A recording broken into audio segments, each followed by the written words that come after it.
嘉义大学甲林务局嘉义林区管理处有特别推广民众对国产茶的认识。即阵除了建立这所谓教材，嘛利用国产茶来研究着各种的文创商品。为山顶撩落来柳杉，撩做要爱的寸草，搁爱送入去涉水的所在。这个过程，嘉义大学利用数位化记录，建立一套林产教育的教材。 要来让学生也是对林产有兴趣的人，会当合适利用。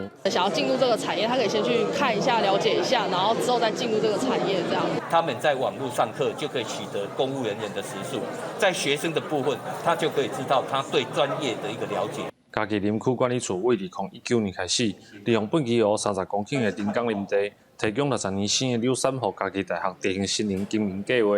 除了要培养人才，嘛希望带动国产茶的运用。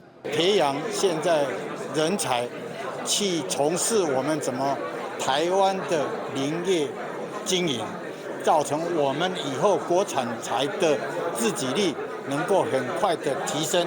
怎么样去把我们的人工林做有序的利用那减少碳足迹那而且也扶持台湾的林产业，这个是林务局现在重要的工作嘉义大学表示，透过甲林务局的合作。 我们详细记录为测查到产品的过程，学生嘛利用这个物件设计新的产品。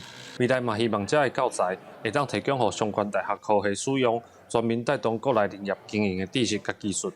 记者林慧婷，嘉义报道。